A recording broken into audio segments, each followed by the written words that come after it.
Hello team, how's it going? Welcome back to a new video. We're going to be discussing the soldier conditioning review, which just over a few years ago replaced the old basic fitness test. Is it fit for purpose? But before we do that, if you could like, share and subscribe, I would hugely appreciate it.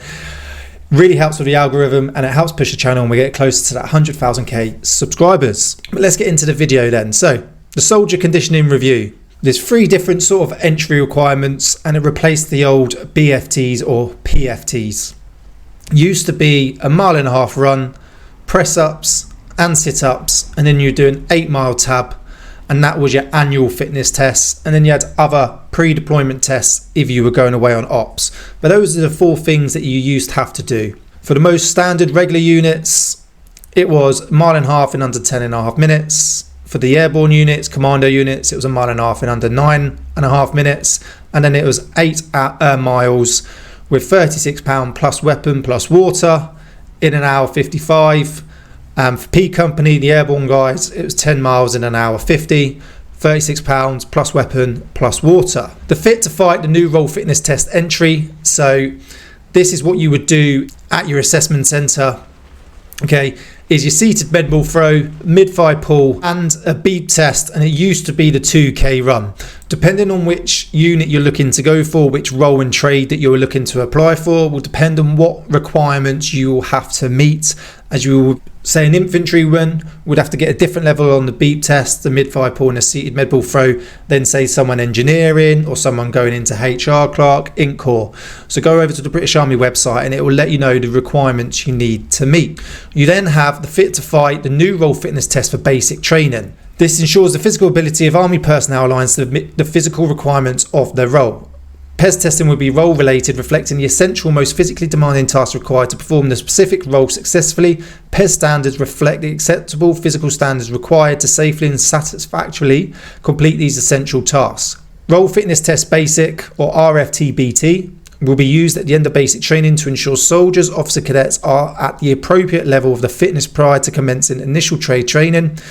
RFT-BT exercises consists of the med ball throw, mid-thigh pull, 2k run and a loaded march. So if you're going into basic training, whether that's as a junior soldier, an adult entry, or you're going through officer cadets at Royal Military Academy Sandhurst, before you can pass out, you need to meet the minimum standards of the seated med ball throw, the mid-thigh pull, 2k run and the loaded march.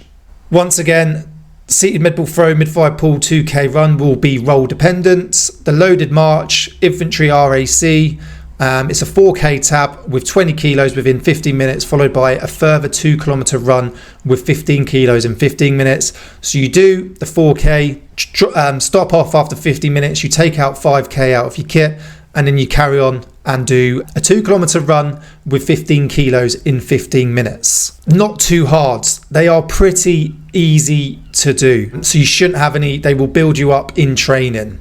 What you're then going to have to do once you pass out of training and you enter phase 3, so regular army life, you're going to have to do the soldier conditioning review.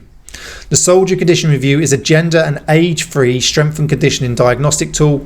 It uses a series of gym-based exercises to indicate the overall physical condition of an individual across all the components of fitness. So it's gender and age-free. The old previous BFT, PFT was age and gender related. So depending on what gender you were and how old you were will depend on what time you had to run. Because the older you got, they added a little bit of time onto your 1.5 mile run and you didn't have to do as many press ups, just the same as females didn't have to do as many press ups or sit ups as the males did within the 2 minutes.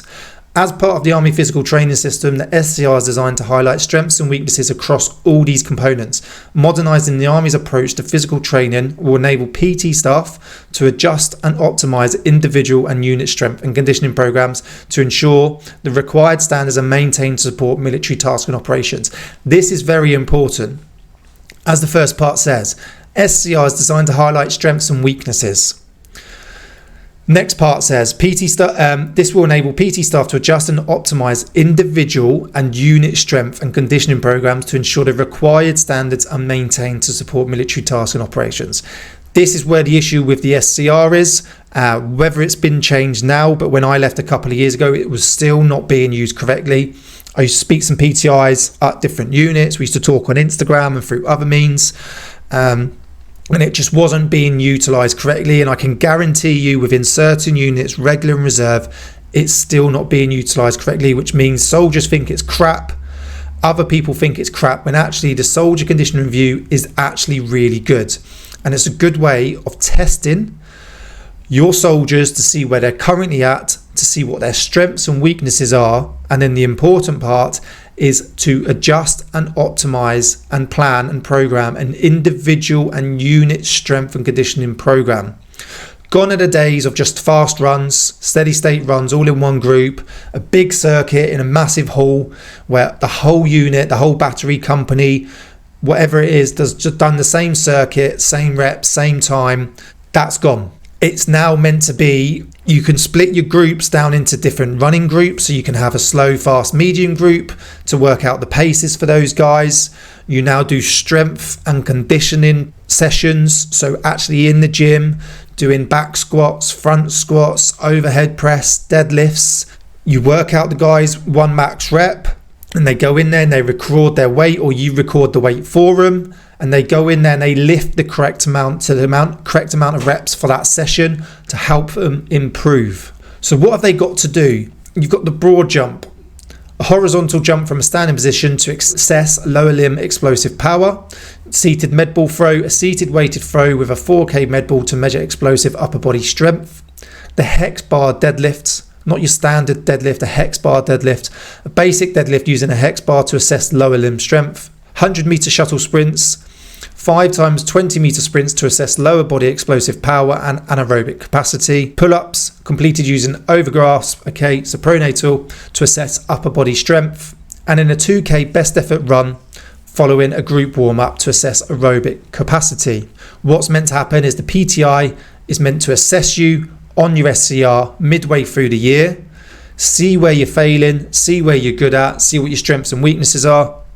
And then the rest of the year, all the sessions for that unit, for that individual within those units should be planned and programmed so they then improve on all their weaknesses, but also on their strengths as well. So when it comes to the RFT, the role fitness test at the end of the year, which I'll cover in another video, they are then ready to pass. So you should get a lot less people failing, because in the middle of the year, you've seen where they're failing, you've seen what they're struggling with, and you've then helped develop and improve them. So when it comes to the RFT, they should all pass and they shouldn't have any issues. What's happening is they're going in, the soldier condition review takes a lot longer than the old BFT, PFT is. You fly through it. A lot of soldiers are like, yeah, whatever, I can't be asked. They just do whatever. The PTIs get the scores, they most probably get uploaded and then they go in the bin.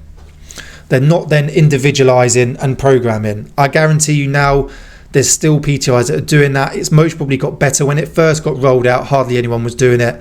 We were still just doing strength sessions. No one really knew what they was meant to be lifting, how many reps they were meant to be doing. I guarantee it has improved. It will have improved. It's been about 4 or 5 years now since this has been rolled out.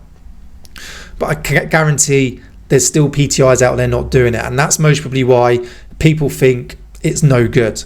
They've made a lot of research and development into this. It's come a long way from the old BFT and PFT. If it's done correctly, it honestly is a good review. It's a good assessment.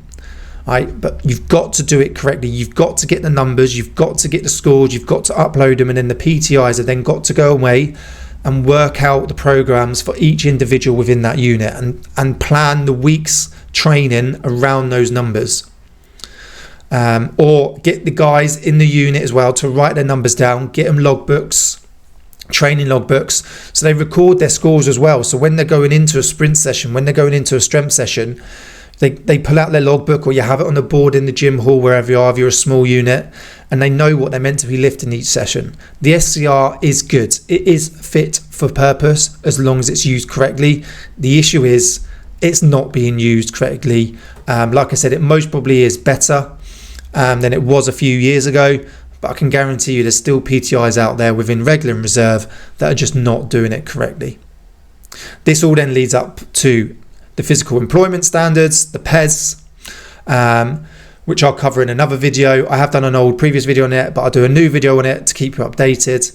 But for those who are looking to join the army, this is what you're going to have to do. You're going to have to do the RFT entry at assessment. Like I said, head over to the British Army website, search the job role you're looking to do. It will tell you exactly what you need to do to meet those standards for the unit. You're then going to do your RFT basic training, which you need to complete before you can pass out of basic training. And then you're going to go into the soldier condition review. Each year you're within the military to see where your strengths and weaknesses are at. Hopefully this video has helped you and gave you a better understanding of what your PTIs are meant to be doing for you within your unit, what you need to do each year to get ready for PES, physical employment standards. Thanks for watching. Remember to check out our coffee and our merchandise over on our website, and if you could like, share and subscribe, I'd hugely appreciate it. And thanks for watching.